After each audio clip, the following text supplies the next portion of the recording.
Hello, everybody. This is Johns Hopkins with Baltimore Heritage, and I'm back with one of our 5-minute histories videos.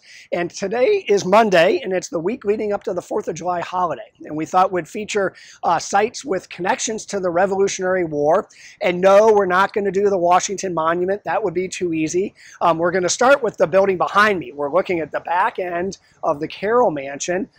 Incidentally, the front end is on Lombard Street, and it is way too noisy to film out there. But the back end, and we'll get to that. But I have to just first say, with thanks to everybody who's been tuning in, you'll notice something different. I got a haircut.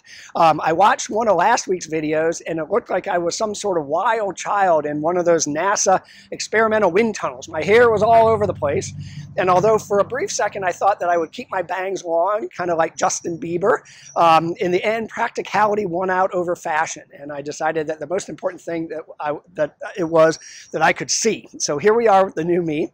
So here's the Carroll Mansion, and I'll give you the punchline. Charles Carroll of Carrollton owned it for a while, and he was a signer of the Declaration of Independence. But before we get there, let's start from the start. Charles was born in Annapolis. He was born into a very wealthy family. When his father died, he inherited something like 10,000 acres of plantation and over 1,000 enslaved individuals. And today we're going to talk about the signing of the Declaration of Independence, but I did just want to acknowledge that Charles is not a superhero and that he has a very horrific part of his past. But he uses the his plantations to go on to leverage even more money. He becomes the wealthiest signer of the Declaration of Independence. He's a founder of the First National Bank and the Second National Bank. He is a founder of the B&O Railroad, and in fact lays the ceremonial cornerstone in 1828. And he also, though, for his revolutionary part, he publishes articles in a journal called the Maryland Gazette. And he publishes them under a moniker First Citizen. And he becomes one of the early people in the colonies to recognize that we're not going to be able to separate from England by diplomacy. It's going to take an act of war.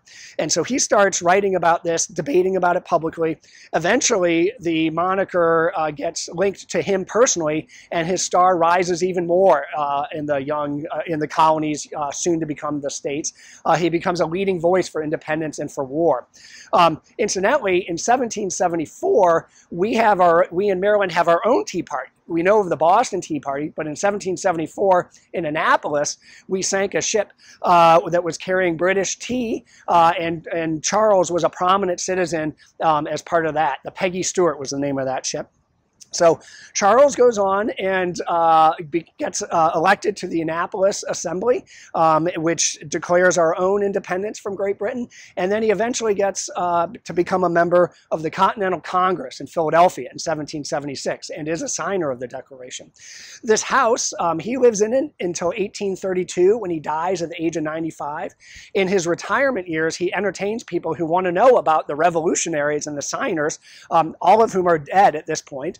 So people come and ask him questions like, was John Adams really such a stick in the mud? Or was Thomas Jefferson as erudite as he wanted us all to think? And then Charles would tell him what he thought. After his death, the house remained in the family for about 10 years. And then the Sisters of Mercy bought it. The Sisters of Mercy, the same one if you know Mercy Hospital. And they bought it definitely not to advance their religious mission. They bought it as a real estate venture. They had tenants. On the first floor, the tenant ran a saloon. And on the top floor, the tenant ran a boarding house for newly arrived immigrants from Germany who were Jewish. And that lasted for a while until the 1900s. It became a sweatshop and a furniture store. And then in 1914, it was deeded to the city. And the city turned it into a vocational school, including the up-and-coming vocation of auto mechanics. It lasted as that for a while. In the 1830s, the city added showers and bathrooms and turned it into a recreation center. I don't know. I guess that was a good use. It kept it standing. But in the 1950s, it was boarded up and slated for demolition until Theodore McKeldin, running for office for mayor, made it part of his platform to restore this building. And he got elected, and he was good to his words. And the building eventually becomes part of the City Life Museum and helps tell the story of Baltimore City until, sadly, that closes in 1997. But like a cat with 9 lives, the building comes back in 2002 with a group called Carroll Museums, Inc., led initially with the brainchild of a woman named Anne Palmacala to to turn this into a wonderful history and interpretive area. And that's what it is today. But let me close with a story back to the signing of the Declaration of Independence. Charles was elected to the Continental Congress on July 4th, 1776, and he does not make it to Philadelphia in time to vote for independence, but he does make it in time to sign for independence. And all you July 4th lovers out there are thinking, what is John's talking about? Well, the real deal is that the vote for independence came on July 2nd, and Charles was not a member then.